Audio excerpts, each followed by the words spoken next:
Good evening. Can everyone hear me okay? My name is Maddie Silverstein. I teach philosophy here at NYU Abu Dhabi.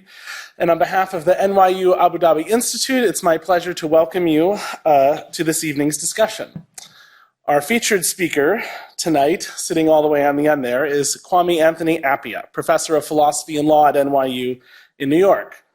Prior to joining NYU in 2014, Professor Appiah held positions at an array of outstanding universities, including Cambridge, Yale, Cornell, Duke, Harvard, and Princeton. Over the course of this distinguished career, he's published articles and books on an astonishingly wide array of philosophical topics, but he's perhaps best known for his work in political philosophy. In his book, The Ethics of Identity, which was published, I think, in 2006, 2005? Professor Appiah defends what he calls rooted cosmopolitanism, a view that attempts to strike a balance between, on the one hand, communitarianism, which emphasizes the value of culturally embedded practices and inherited identities, and on the other hand, liberalism, which calls for us to stand back from our local practices and identities and evaluate them from some kind of detached point of view. In 2006, he published a shorter and more accessible presentation of the view in this book, Cosmopolitanism, which I cannot recommend highly enough. Sorry, I can recommend it. So his question this evening is, what on earth is a citizen? Oh, it's not up there. What on earth is a citizen of the world? Before we let him address that question, my fellow panelists, which include Cyrus Patel, professor of literature at NYU Abu Dhabi and professor of English at NYU in New York, and Chiran Rajpandi, who's a NYUAD first-year student, taking a class with Professor Appiah right now, I believe. So my panelists and I will take a few minutes just to pick up on some of the ideas in Professor Appiah's work on cosmopolitanism and to raise some questions that hopefully he'll be able to address during his talk. Our plan, the panelist plan, is just to speak for 4 or 5 minutes each, and then to turn the microphone over to Professor Appiah for the main event. And since I'm already up here, I'll go first, followed by Chiran and Professor Patel. Okay. The challenge to which cosmopolitanism is supposed to be the answer is, as the subtitle of the book suggests, the challenge of living in a world of strangers. We no longer grow up and live only around people who are like us, people who share our values, our customs, our religion. Nowadays, at least in most parts of the world, and of course especially here in Abu Dhabi, we are everywhere confronted by different ways of life.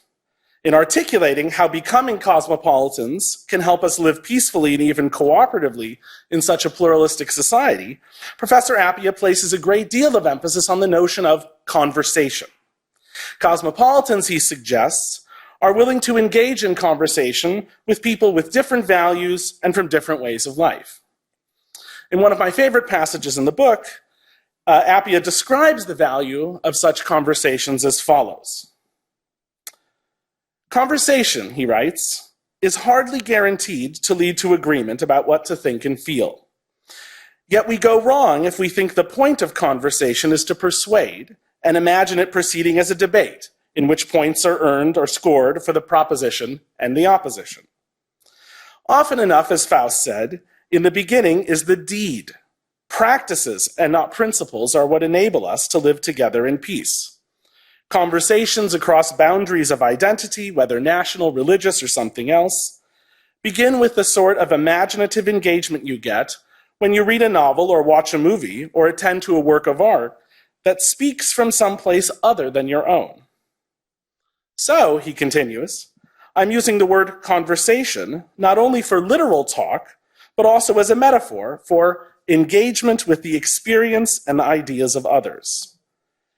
And, he finishes in this passage, I stress the role of the imagination here because the encounters properly conducted are valuable in themselves.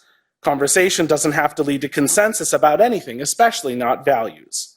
It's enough that it helps people get used to one another. Now that sounds right to me. Encounters with difference are indeed valuable in themselves, And a pluralistic society in which people are able and willing to engage in these sorts of conversations and exchanges is one that has a halfway decent chance of functioning peacefully and effectively. But this emphasis on conversation, or exchange, also makes me worry. What do we do with people who don't want to participate in these exchanges and encounters, who don't want to reach across boundaries and borders? In short, what do we do with people who don't want to join the conversation? It's these people. Appiah calls them counter-cosmopolitans, or we can also think of them as fundamentalists of all stripes, who I think are the real obstacle to peaceful coexistence in a pluralistic society. They just aren't interested in joining our cosmopolitan conversation. Or if they are, it's only with an eye toward gaining the upper hand and then shutting the conversation down, or perhaps merely dictating what we are and are not allowed to talk about. A real solution to the problem or challenge of living in a pluralistic society needs to tell us whether and how we can live with these people, the counter-cosmopolitans, the fundamentalists, the true believers. My worry about Professor Appiah's cosmopolitanism is that it underestimates the problem it's supposed to help us solve. That problem is not just that we live next to people with different values and people from different religious backgrounds and people with radically different customs. If that really were the extent of the problem, I don't think it would seem so intractable. A radically diverse society in which everyone is already willing to engage in exchanges or conversations with one another is already well on its way to peaceful and even prosperous coexistence. The challenge we face today is more serious. It's the challenge of living in a society where a significant and vocal segment of the population is convinced that conversation is a waste of time. And it's depressingly easy to see why a true believer might not have patience for or interest in cosmopolitan encounters. If I'm a true believer, if I'm convinced that my way of life is the only good one and that my religion is the only true one, why would I bother getting to know your way of life, which I'm obviously going to regard as misguided, or your religion, which I'm certainly going to regard as false? In short, our problem is not that we live in a world of strangers, but that we live in a world of strangers, some of whom long for the radically local and homogeneous world of their ancestors. So my question for Professor Appiah is, how do we cultivate cosmopolitanism in people like that? And if we can't, how can the various elements of our diverse society really coexist peacefully? So now, Chiron, you're up next.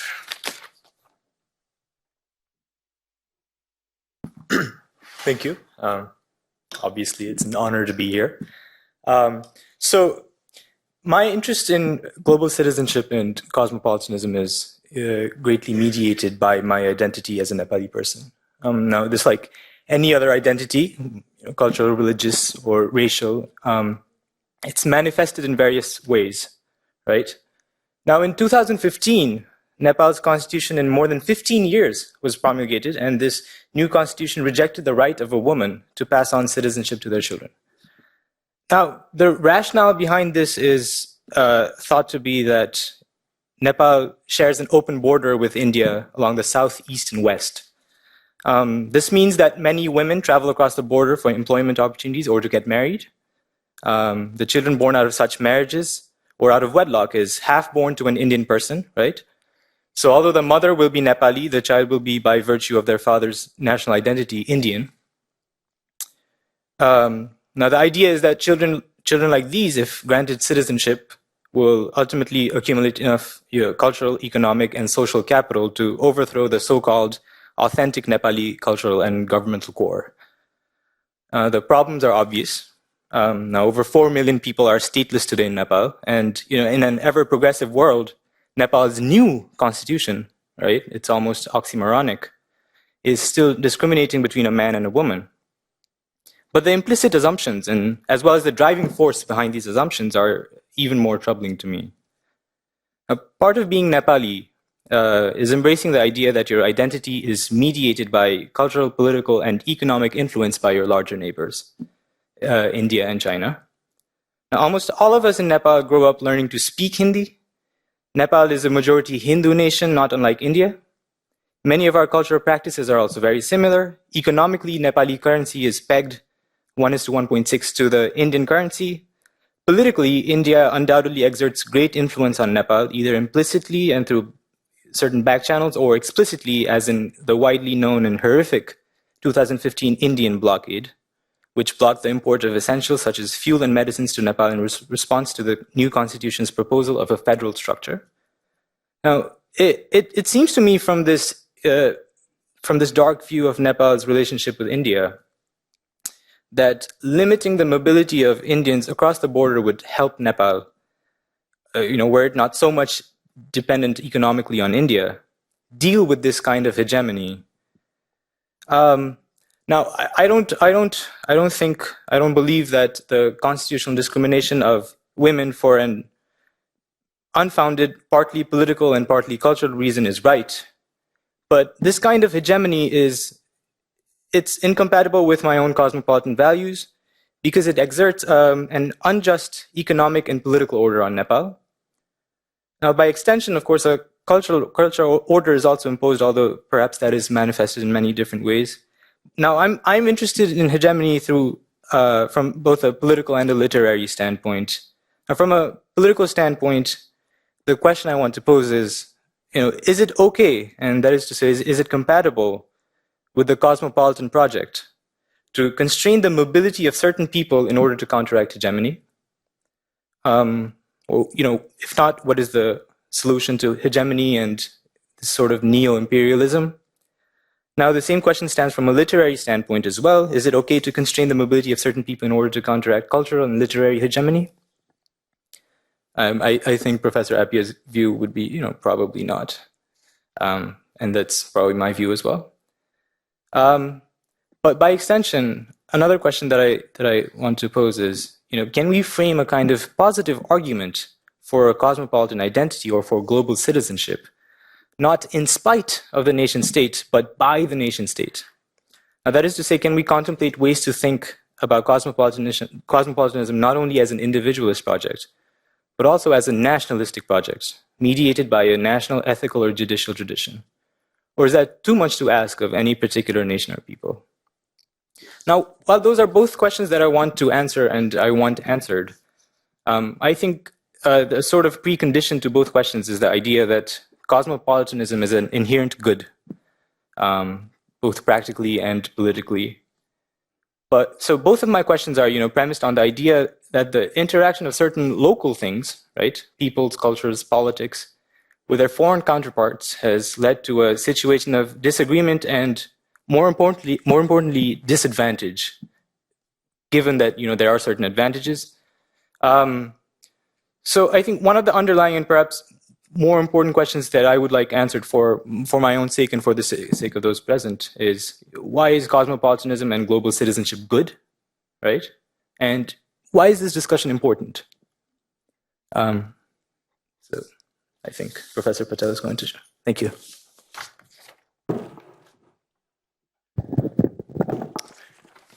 Some years ago, never mind how many exactly, first-year student came to my office hours having completed a course that was called Conversations of the West. This was back in NYU, New York, in which this book had been one of the key readings.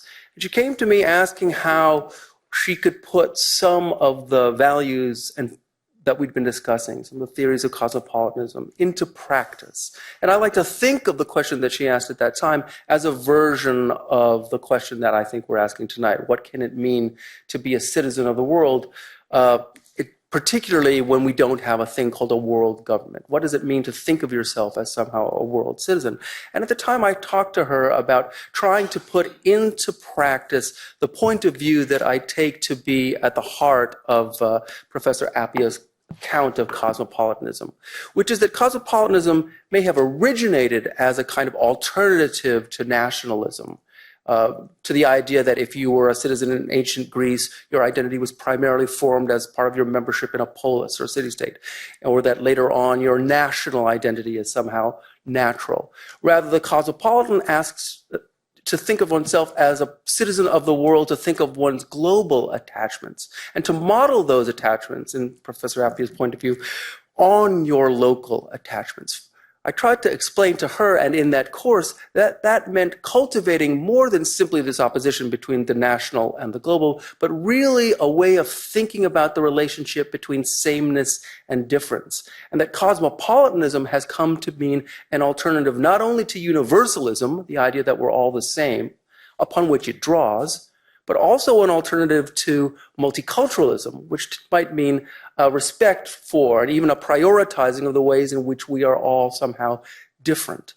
One of the key points that Professor Appiah makes is that cosmopolitans are not moral relativists. They think that some ideas are better than others, and that it's the goal of the cosmopolitan to try to identify which of those ideas are better, not through stipulating them, as Professor Silverstein's true believer might, but really through testing them through conversation. And I want to add something else, through a kind of self-consciousness about one's own beliefs. Here, as a supplement to Professor Appiah's view, I found the work of the Australian sociologist, now I'm forgetting his first name, Singer. Not Peter Singer. Oh, sorry, Brian Turner. Brian Turner's view of two things, one of which he calls cosmopolitan virtue, the idea that we have a responsibility to kind of distance oneself from one's own kind of cultural assumptions in order to be able to undertake these conversations. More than that, Brian Turner tells us that we should cultivate something therefore called cosmopolitan irony. And as a literary and cultural person rather than a philosopher, it's this irony that interests me. And so when I teach this material to students, I tell them that they should be trying to create this sort of self-conscious standpoint, trying to cultivate this standpoint of cosmopolitan irony precisely by being attuned to the dynamics of sameness and difference in whatever it is they're reading. So if a text feels familiar, I tell them, make it different, embrace its difference. If a text feels really alien and different, or like it's coming from a completely alien point of view to them, find some portion of it that strikes them as similar or like-minded, and use that as the hook on which to hang their interpretations and their ways of reading. So it's this cultivation of sameness and difference that I think is at the heart of Professor Appiah's work. One way of putting it is, for a universalist thinker, difference is a problem that needs to be solved. For a multiculturalist, difference is something that needs above all to be preserved. For a cosmopolitan, difference is something that you might say is the spice of life. Rather than a problem, it's something to be embraced. But difference doesn't necessarily have to be held sacrosanct, and it needs to be tested. So my student and I talked about these things those years ago, and ultimately it became clear that she had actually a particular personal question that she wanted. It took us a while to get around this. But that question is really a version, I think, of Professor Silverstein's question, and I think it's worth posing to Professor Appiah again. And that question is, how do I square all of this that you've been talking about with my fundamentalist Christian upbringing? So I'm going to pose that question to you. She came up with her own solution. Maybe we can talk about that later. Thank you.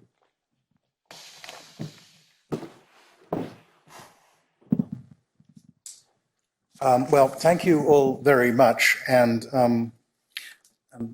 I like a lot of what each of you said. And let me just make a few general remarks that I hope will connect. Well, I will try to connect explicitly with something said by each of the first three speakers. But most of our time this evening will be, I hope, a conversation. After all, I'm supposed to be the apostle of conversation. So rather than the apostle of sermons and speeches. And I should say that it's a great pleasure to be here in Abu Dhabi again. So global citizenship begins with an ideal. We humans should think of ourselves, as Sarah said, as if we were citizens of a single state. And because there is no literal state for us to be citizens of, this has to begin as a metaphor. So it needs interpreting. You could respond that we should just make a world state, so we can just be literal fellow citizens. But I borrow from Diogenes of Sinope, who lived 2,500 or so years ago, an interpretation of the metaphor that denies this. It denies this on the basis of a picture of the human situation that suggests that that would be a bad idea. One part is epistemological. We cosmopolitans doubt that any human being or any tradition is going to be right about anything. So we're fallibilists. We worry about the possibility that we might be wrong, and imposing one system, one view on everybody risks imposing a system that is wrong, whereas exploring the different human possibilities, making what John Stuart Mill called experiments of living, is a way of mitigating that risk. A second part of the picture is a kind of pluralism about human values. We think that people can flourish, human beings can flourish in many different forms of society, partly because people are different, and partly because there are many values, and you can't take all of them with the same seriousness in every form of life. I like to say it's hard to see how the form of life of a bishop can be compatible with the valuing the very same things as the form of life of a general. Generals and bishops are pursuing different values. The values may both be worth pursuing, or may all be worth pursuing, but you can't take them with equal seriousness in a single life. And similarly, different societies are going to explore different ways of organizing social life, and in order to explore them, they're going to have to explore them and not something else. And so we'll end up with variety. And that's one of the reasons why, as I say, I think that the cosmopolitan picture doesn't fit very well with the idea of a global state, because the worry is that that will close down these explorations, as it were, prematurely. It may be that I don't have a view about human life 5,000 years from now, but I do have a view about the rest of my life and the rest of Chiran's life and the rest of his children's lives, and that is that in that time, nobody's going to find all the answers. And in the meantime, we need space to explore different solutions. Nevertheless, there is one norm that cosmopolitans, I think, have to take for granted, or one background assumption. And that is that every human being matters, and that all of us have a shared responsibility for making a world in which we can all live decent lives. How demanding that demand is a matter of disagreement and interpretation. But nobody can count as a cosmopolitan who thinks that there are humans who don't matter, and nobody can count as a cosmopolitan who thinks that it doesn't follow from that there are some things that you mustn't do to other humans, wherever they're from, and maybe that there are some things that you must do in order to make the world livable for them. So on the one hand, we don't need a single world government, but on the other hand, we do need to care for all human beings inside and outside our own literal societies, our own, the place that I mean, cosmopolites means citizen of a polis. Each of us lives in a polis, as it were, and there are many of them, and we have responsibilities both within and without. And finally, as Maddie stressed at the start, I believe, cosmopolitans of my sort believe, that there's much to be gained from conversation in this extended sense across these differences. Now, when this form of cosmopolitanism, which has a long history in what we rather misleadingly, I think, call the West, and I think it has interesting histories elsewhere, outside anything that anyone would call the West, but in the background to, say, the European Enlightenment, at the end of which develops the ideology of modern European nationalism. In that period, cosmopolitanism develops too, and at that point, there's a development of a kind of cosmopolitan nationalism, combination of cosmopolitanism and nationalism, which I think has gotten lost to view in many places in the time since.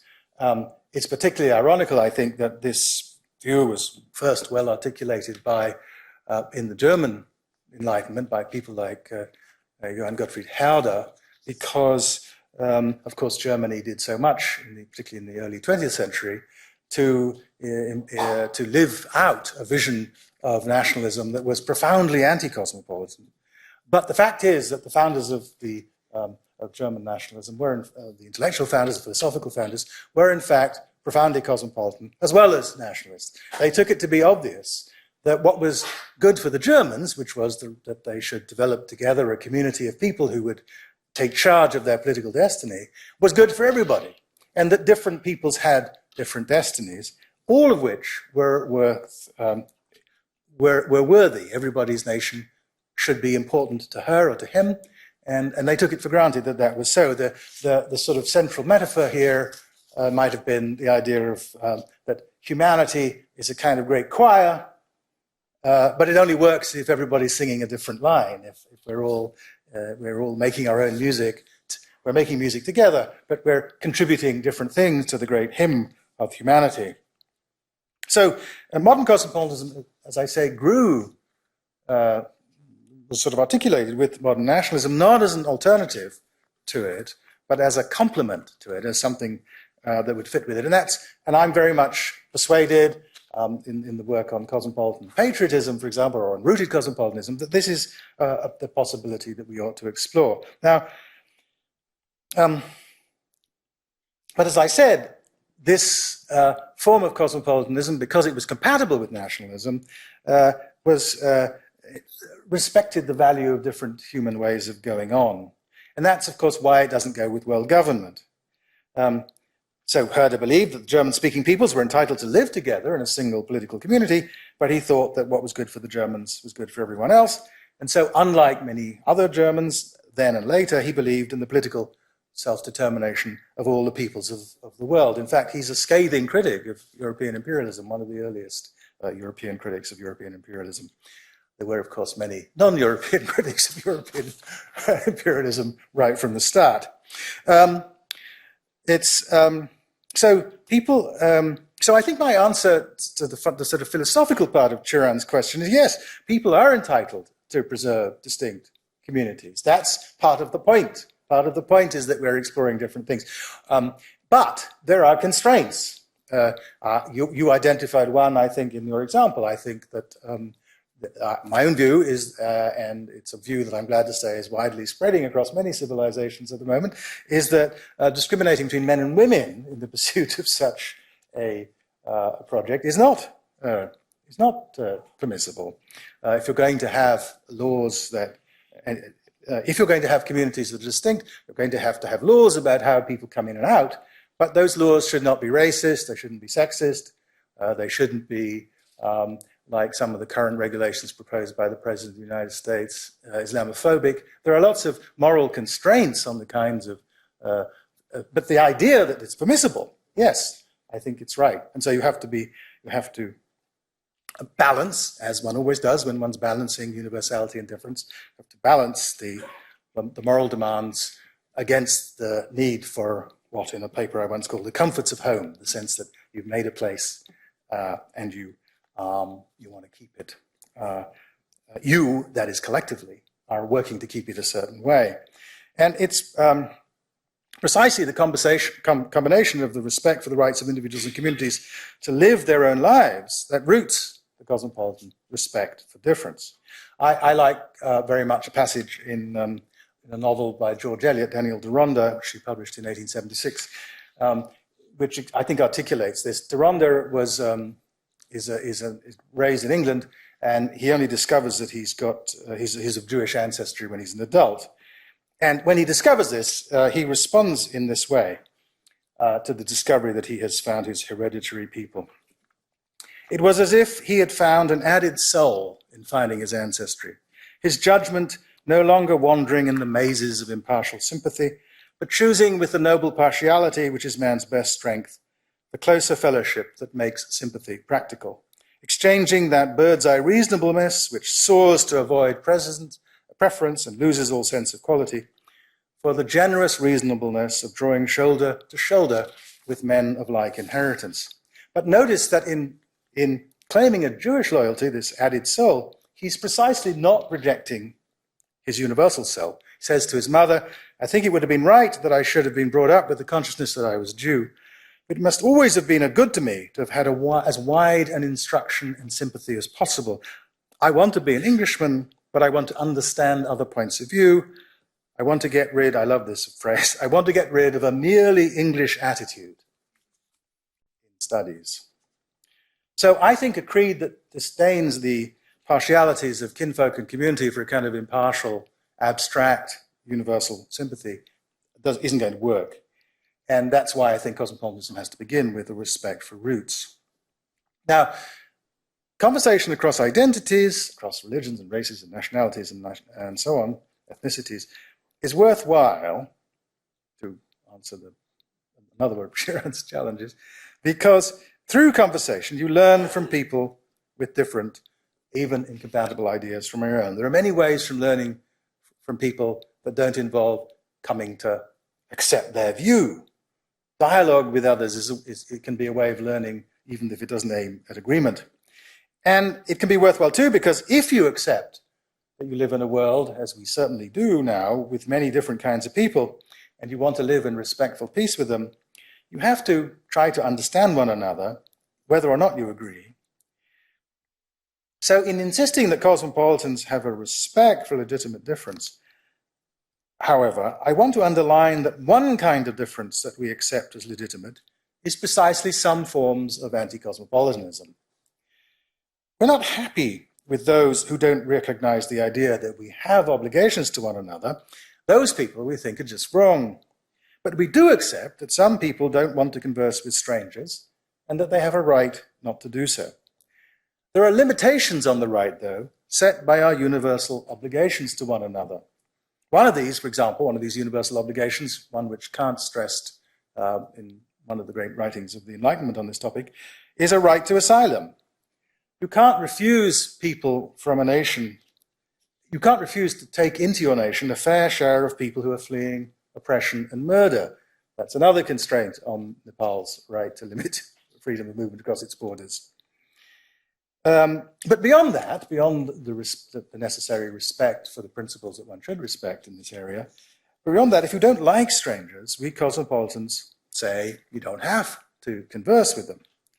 Conversation, like sex and like trade, requires consenting adults. Cosmopolitans do try to sell our attitude. We try to persuade people they'll have a better time, make more of their lives, if they join in that conversation. But if they say, like some of the Mennonites in Pennsylvania, in the United States, or some ultra-Orthodox Jews in Jerusalem, or some Salafis in Saudi Arabia, that they prefer to live in a closed world of their own making, I don't think we have the moral right to impose our vision on them. Conversation of a cosmopolitan kind is rewarding and pleasurable. It is not a duty. And if you don't want to solve problems between people who live together but are different with talk, the only way that we have to settle that problem, if we face a choice between letting you wrongly harm others and doing nothing, the only option we have is to try and stop you if you're not open to discussion and you're doing something seriously wrong. There isn't any option except if we take seriously the view that everybody matters, but to try and stop you. Now,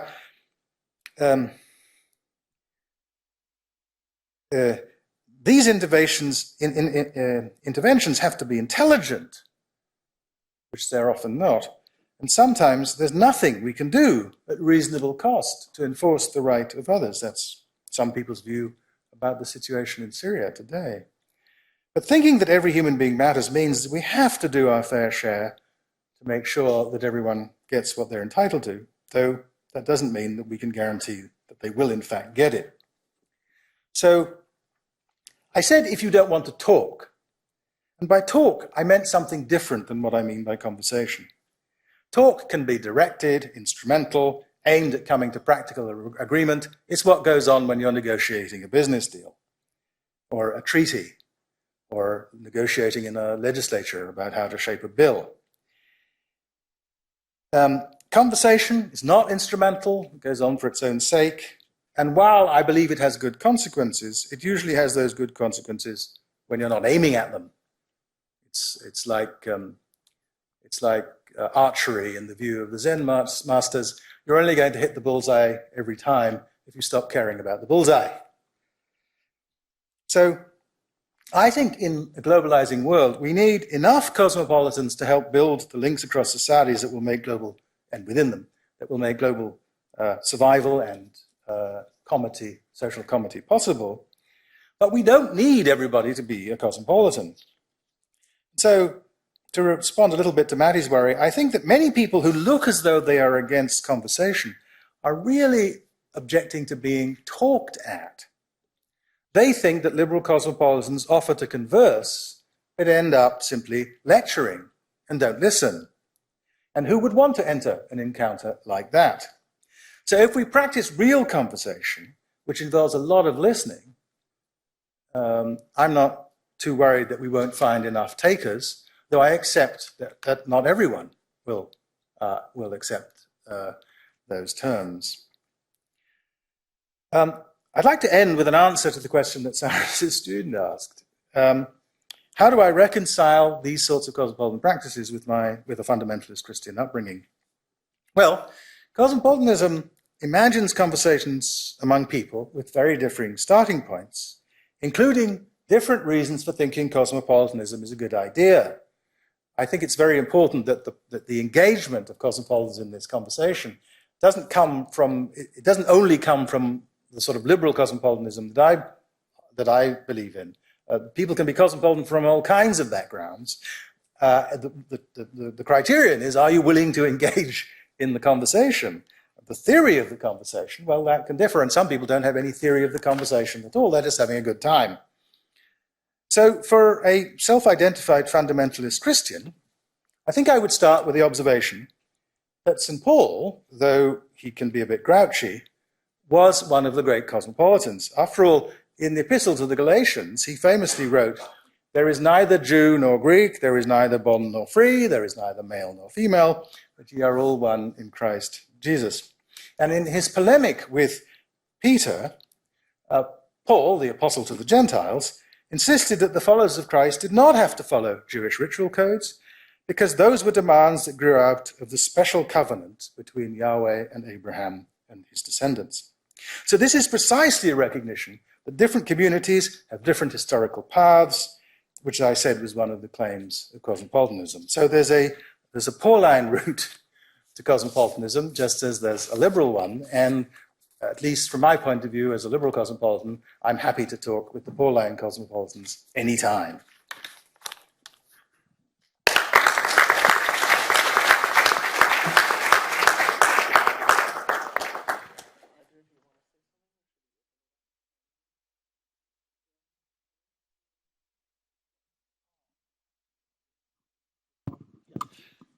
So I've thought a lot about that moment when you talk about St. Paul in the book on cosmopolitanism. And I'd like to just ask you a little bit more about it, because it does seem to have the assumption that there are many roads to belief in Christ, and anyone is welcome to believe in Christ, but at the end of the day, everyone should believe in Christ if you want to find your way to the truth. And I'm wondering how you make a distinction between Paul's view and the German view that you cite, which is, you say it better than I do, but it has something to do, the punchline is, believe what I believe or I'll bash your head in, or something like that. So, exactly. So how would we make that distinction? I mean, is it possible that Paul is ultimately not a cosmopolitan, but a very somewhat tolerant universalist? Oh, it's on. So there are different ways of reading St. Paul on this topic. And clearly, he does, think that he's discovered the way, the truth, and the life. And so he thinks that the people he disagrees with are wrong. But nevertheless, this is a view that, as it were, has the germ of the cosmopolitan idea, because it has this idea that there is more than one way to lead a decent life. Now, modern cosmopolitans who think of the universalist part of the cosmopolitan picture as roughly being expressed, say, in the idea of fundamental human rights, I mean, a contested idea about what they are, but still the idea that they're are similar in a certain way, right? There are some boundaries that they won't cross. They're much wider than St. Paul's boundaries, But St. Paul's boundaries were already wider than the people he was arguing with. He was arguing with St. Peter, who wanted, everybody to do everything exactly the way that he thought Orthodox, well, he wouldn't have said Orthodox, Jews should do it. So I think I'm saying there's a kind of point of leverage here. No cosmopolitan is going to be open to every form of difference. That's why I always talk about legitimate difference. And there's going to be contest about where the boundaries of legitimate difference are. St. Paul, the point about St. Paul for these purposes is that he drew them wider than some of the sort of, as it were, more Jewish Christians and some of the more Christian Jews of his time. But I agree that, and there's always going to be a question, as you enter the conversation, what are the boundaries? I have lots of, we all have things that, points at which we can't imagine learning more from someone who holds that view. Someone thinks it's just fine to abuse spouses, female spouses, right? I mean, I don't know, I just can't imagine a productive extended conversation in which they stick to their view. And if I've had a bit of a conversation and they've been sticking to their view, I'll want to move to a different topic. But it doesn't mean I can't talk to them. I can talk to them about other things. And indeed, one of the points I think about sort of conversational relations, precisely because they're not instrumental, is that you can, it's very hard to find someone who you can't converse with about anything. The world is full of people who are willing to talk to you about soccer. Despite what people think in the United States, the world isn't full of people who want to talk to you about baseball, but in Japan there's lots of them, and so you can have a conversation with them. Those of us who grew up in the British Commonwealth know that cricket is a useful topic of conversation in Australasia, the Caribbean, Africa, and South Asia, as well as in Britain, and Canada, and a little bit in New York now. So I mean, I think actually one of the great functions of sport is to provide a kind of topic of engagement between people who don't have very much else in common.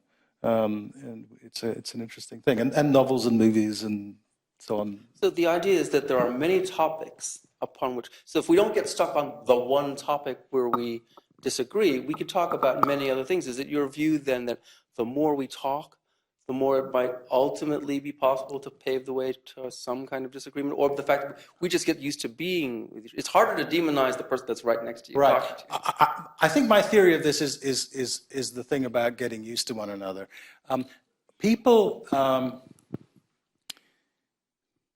So my sort of experience of this, I actually talk about this in the book. I think my first sort of conscious awareness of this was with my uncle Aviv Safi, who was from Lebanon, who was married to my aunt. And he was a Muslim, which lots of Lebanese aren't, but he was. And my aunt was a Christian, and a Ghanaian Christian. And he clearly took enormous pleasure, isn't quite the right word, but for him, his religious life was enormously important. It filled his Fridays were wonderful. And so on. And every day was wonderful. And he was a very generous, loving person. He must have thought that we were wrong, in some sense, because we were Christians. And we were not accepting that the prophet was the prophet. But we loved him, he loved us, I loved his children, my cousins. And that kind of, and we ate together, they came to us for Christmas, we went to them for Eid. That kind of cohabitation is not a theoretical matter, and it can lead you. I mean, the purists will object. They will say, "But he should have been banging the table and telling us we were wrong, and we should have been telling him that he should accept Jesus Christ as his Lord and Savior." But I believe that the way that the world works best if people acknowledge that because they might be wrong, because they don't understand everything. Because none of us understands everything, that you can get along. This is more than getting along. This is marrying and living with and having children with someone with whom you disagree about a relatively important question. I mean, of course, the Prophet himself thought that Christians, provided they behaved properly, didn't need to be converted.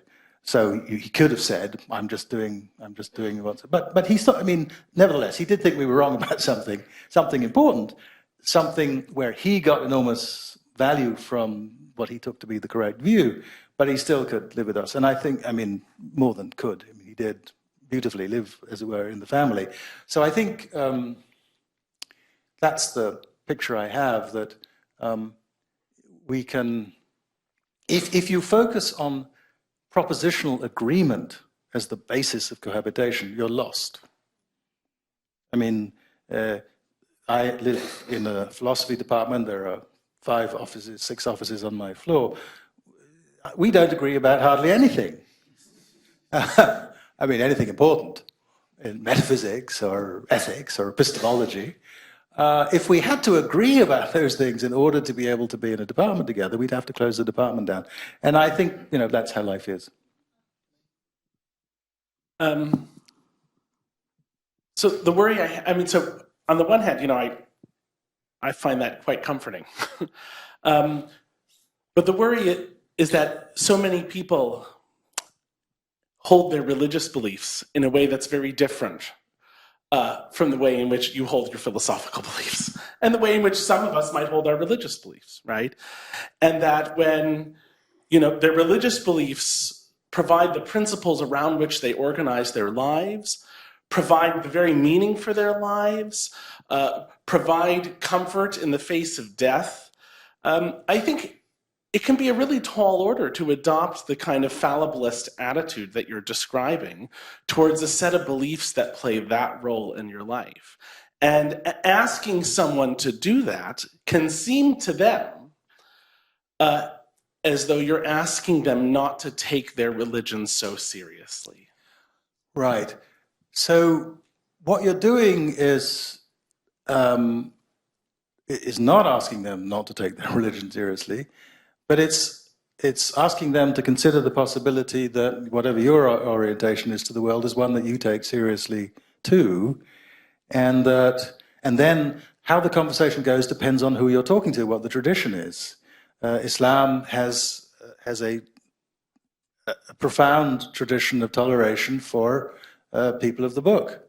So if I'm one of the people of the book and you're a Muslim, I can say to you, in your tradition, you're supposed to imagine that I could be a serious Jew, Christian, Zoroastrian.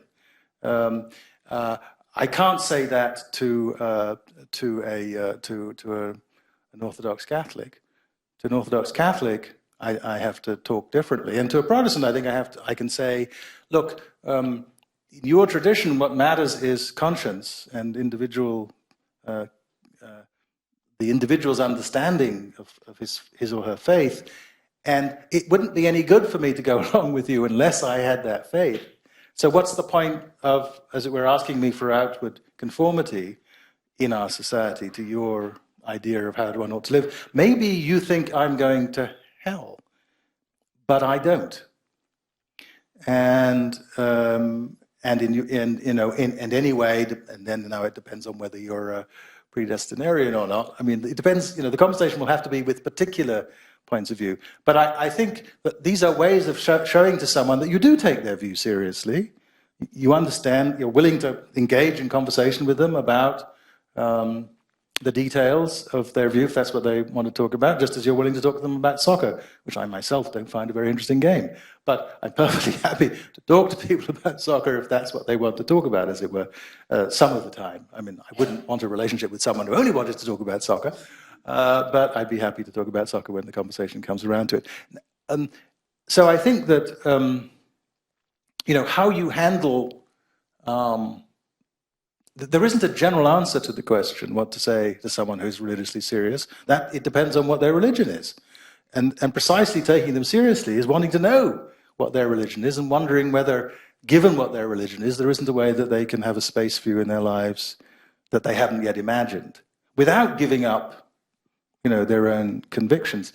Now, I agree that means that there are going to be forms of every religion well, not every religion, but of the major religions I know about, there are going to be forms which are not compatible with this kind of cosmopolitan attitude. But the point is there are forms of all of them that I'm aware of, all Buddhism, certainly Hinduism in an extreme way, I would say, Christianity, Judaism, Islam. There are versions of all of them that are in this way open to that kind of cohabitation because they've done it. So your fundamental question is what to do with someone who doesn't want to converse. The answer is, well, it's an activity for consenting adults. If somebody doesn't want to converse, you can't have a conversation with them. You can't force conversation on somebody. Conversation is precisely this thing that people do together because they want to.